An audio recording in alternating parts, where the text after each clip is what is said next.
Ana Fernanda Maihuashka, presidente del Consejo Privado de Competitividad, gracias por estar aquí con nosotros. Gracias a ustedes por esta invitación. Lo primero que le quiero preguntar es ¿qué es competitividad? Porque, a ver, cuando uno escucha esta palabra, uno piensa en reunión de grandes empresarios, en que eso es un concepto por allá y eso a este nivel del ciudadano común de a pie, ni me lo baje. Estoy errada. Sí. Estoy casi segura de eso. Explíquenos, por favor. Estás totalmente errada.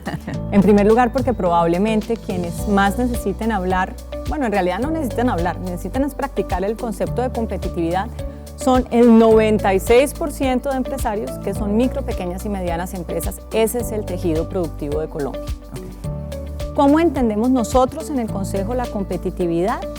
Es como si pensáramos que hay un piso de baldosas sobre el cual nos paramos las personas ciudadanas colombianas productivas. Si tenemos alguna baldosa que nos falta, no tenemos el sustento sobre el cual pararnos para ser más productivos. Y nos referimos a las empresas, claro, pero a las personas. Claro. Si tú no tienes la educación o la formación pertinente para lo que vas a hacer en tu vida, pues eres improductivo. Eso es un problema tuyo, de tu vida, de que vas a tener que trabajar más horas, de que no vas a encontrar en qué ser productivo, rentable y feliz. La productividad, entre otras cosas, es el camino a una vida más balanceada y feliz. En Colombia tenemos estos hábitos que nos han enseñado como que todos tenemos que vanagloriarnos de lo mucho que madrugamos. Madrugamos tantos porque somos muy improductivos. Si tú hicieras el trabajo que tienes que hacer en menos horas de tiempo, pues tienes tiempo para dedicarle a tu familia, para aprender de otras cosas, para dormir mejor, para atender otros asuntos y a su vez esos asuntos también te pueden hacer más productivo. Yo estoy absolutamente convencida que una persona que todos los días llega a su cama temprano y no exhausta y tiene tiempo de leerse una novela, de leerse un poema, de verse una película, tiene capacidades y avenidas de creación distinta a una persona que llega después muerta. De jornadas inmensas, si es que no tuvo 2 jornadas, muerta y sencillamente ya no puede más. Claro, y ahí es donde yo entiendo una relación de este concepto armonía con el concepto productividad, porque inicialmente uno dice, pero ¿cómo están relacionados los unos con los otros? Creo que el problema es la manera en la que hemos estigmatizado las palabras, nosotros mismos, y la palabra productividad de alguna manera la hemos asociado, entre otras cosas, a algo que como que nos deshumaniza, porque tienes que ser productivo. Nunca hemos puesto lo otro en la balanza. Si eres productivo, tienes la capacidad y el tiempo de enriquecer tu vida con muchísimas otras cosas. Pero además ser productivo, fíjate que hemos llegado a un punto donde hemos satanizado ciertas ideas, como si ser productivo es que estás haciendo plata, como si eso fuera malo.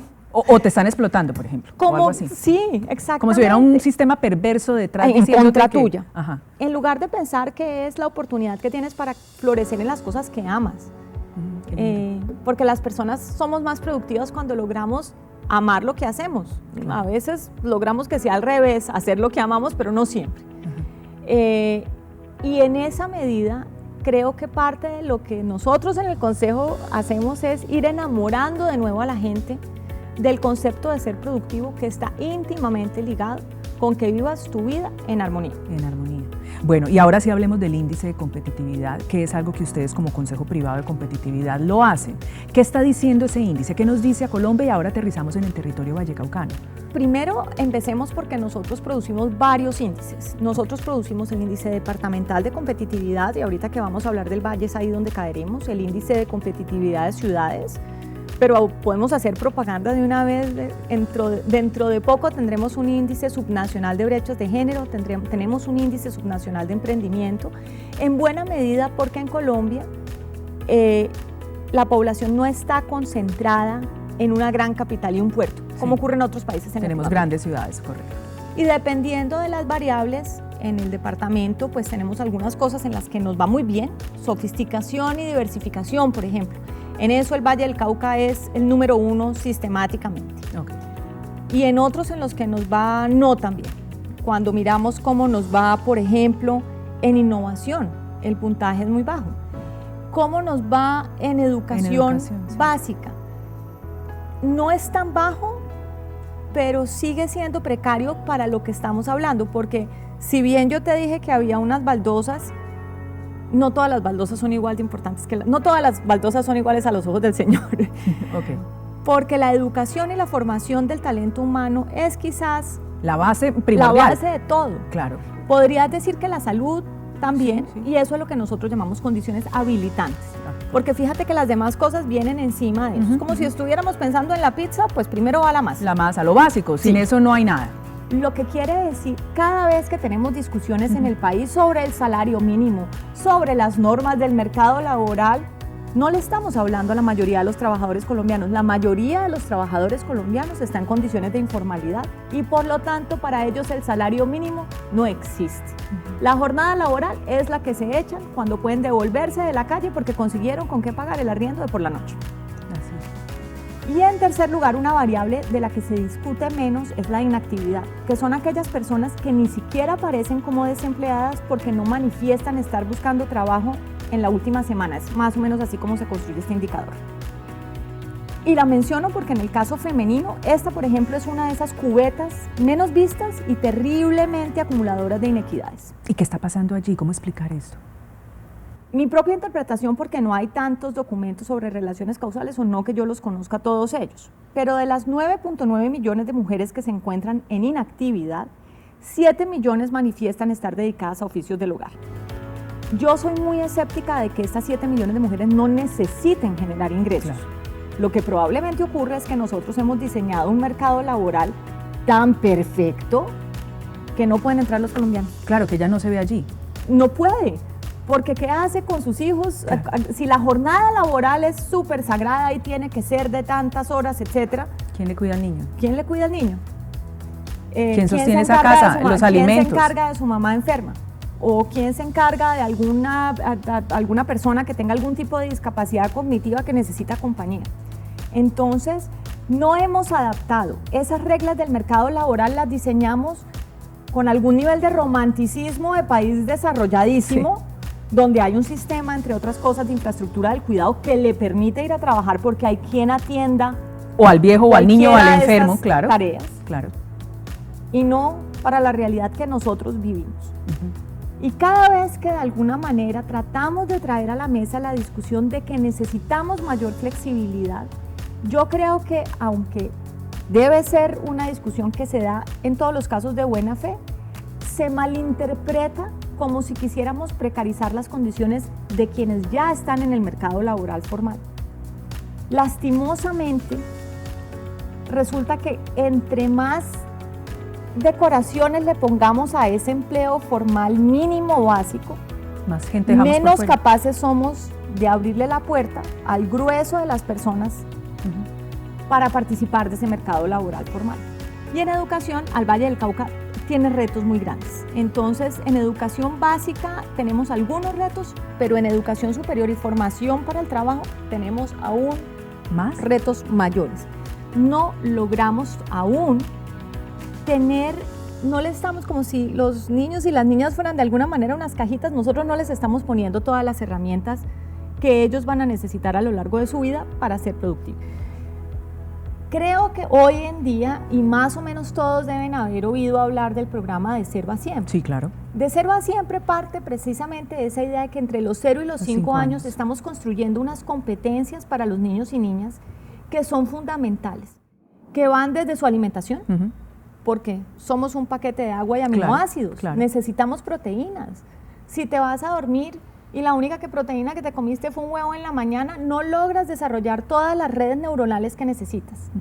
Desde tu formación socioemocional, por supuesto, tienen que decirte muchas veces al día que eres precioso, hermosa y perfecto y que sientas el amor incondicional, por lo menos de tus padres, para que luego puedas ir a afrontar el mundo, que bien difícil que es, sí, si no tienes eso claro, que hay alguien que en el mundo te ama incondicionalmente. Tienes que tener la infraestructura adecuada. Tú no puedes atender a niños y niñas si no les vas a dar un comedor limpio, donde no van a tener un riesgo de alguna afectación gastrointestinal. Tienes que tener exámenes audiovisuales. Bueno, me queda claro que hay unas brechas desde el preescolar y que vamos avanzando y seguramente hasta van siendo acumulativas. Pensemos ahora en ese estudiante que sale a buscar trabajo, bien sea de universidad, técnico o sin estudios, pero sale a buscar trabajo.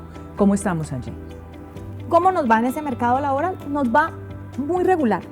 En Colombia tenemos un desempleo estructural cercano al 10%.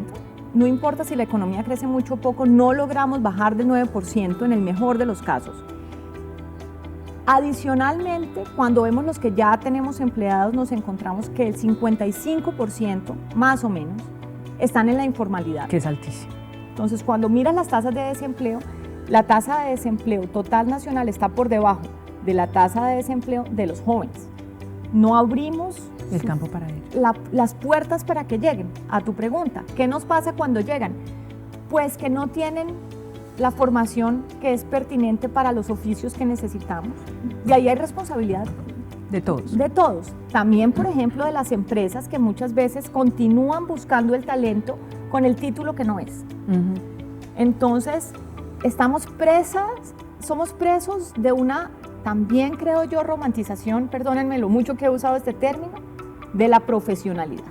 Ya iba para allá ese punto. Todos tenemos Los queremos a todos profesores y doctores. Y profesionales. Y sí, resulta claro. que el camino de la profesión es uno, de claro. muchos caminos para ser productivos. Es una cosa que el mundo desarrollado entendió. Hace mucho rato, claro. No lo tiene de alguna manera mitificado. Pero nosotros, yo creo que también por el punto del desarrollo en el que estamos, pensamos que ese es el estándar. Sí. Y lo hacemos con muchas cosas, no sé, estoy pensando en una familia. La familia quiere que él salga un profesional, si no es profesional como que se quedó en la mitad. Hay también allí como una carga.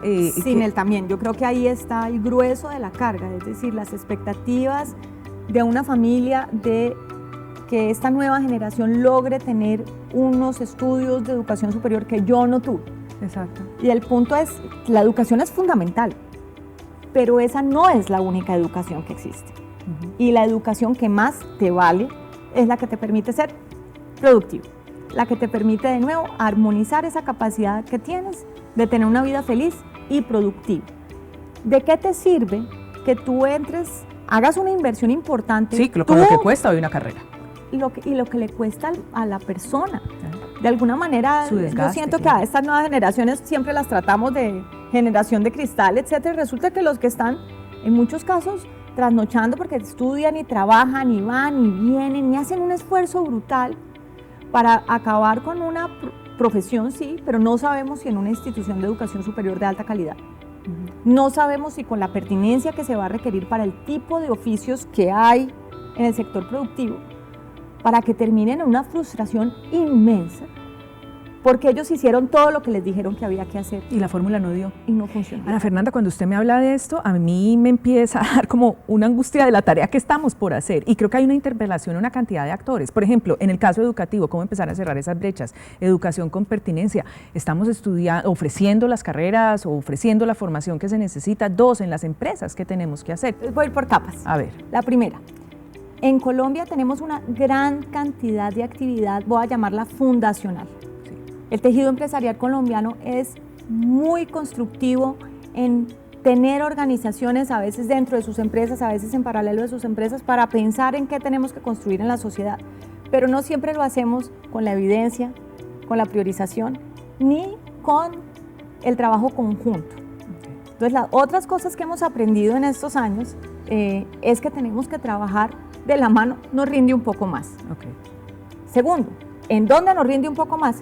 Primera infancia con método, primera infancia con datos, primera infancia primero pintando línea base para saber de dónde estamos yendo, para ver si somos capaces de llegar a la cobertura universal de atención preescolar en la primera infancia de los niños y niñas en Colombia. Segundo, tenemos un problema de calidad. En ese problema de calidad tenemos mucha más participación de la política pública, pero también hay muchísimas cosas que se hacen desde el sector privado, mucho tejido escolar que depende en algunos casos de las cajas de compensación, en algunos casos de las fundaciones, en algunos casos de algunas otras organizaciones privadas, y ahí tenemos que acostumbrarnos a medir, mejorar y volver. Si tenemos la cobertura, pero no tenemos la calidad, no estoy logrando, es como si yo te estuviera poniendo la aguja con el suero, pero no te estoy mandando el suero. Claro. Entonces tenemos una deuda enorme en términos de calidad. Y finalmente, pertinencia. Nosotros en el Consejo Privado somos unos grandes apostadores y venimos trabajando en un proyecto de lo que se denomina educación dual. Esto implica muchísimas cosas. La primera, que pasemos de esta idea de la educación superior a la idea de una educación terciaria, que además arranca antes de que salgan del colegio, donde tú vas un poco mapeando si tienes vocaciones, para que tú vayas pudiendo decir, probablemente aquí haya unos muchachos que se van a ir por la educación profesional. Una mente conceptual normalmente tendería a hacer eso. Hay personas que son mucho más dadas a los oficios. Yo soy bien inútil. Siquiera tuve una educación conceptual. Claro. Pero hay personas que son increíblemente hábiles Manuales, con sus claro. manos. Hay personas que son increíblemente talentosas para la programación y los temas de sistema. Ahí hay momentos en los que puedes ir estructurando vocaciones. Y ahí debe darse un vínculo en que el tejido educativo debe hacer una apuesta decidida por la educación terciaria, no solo por la educación superior. Y donde el empresariado tiene que entrar, porque en la educación dual lo que se hace es que hay unas jornadas que ocurran en el aula y unas jornadas que ocurren en la empresa. Ahí resuelve la pertinencia casi que... Claro, inmediatamente, orgánicamente se da. Hace parte del índice, nosotros medimos dentro del mercado laboral la brecha en empleo vulnerable, por ejemplo, es uno de los indicadores que recuerdo entre mujeres y hombres, pero quisiera cambiar un poco la manera del lenguaje en el que tenemos esta discusión. ¿Por qué? Porque el tema de género no es un problema de mujeres. Muy bien, sí, de acuerdo. Entre otras, si algo es un problema de hombres. Algunos datos que me parece que son importantes.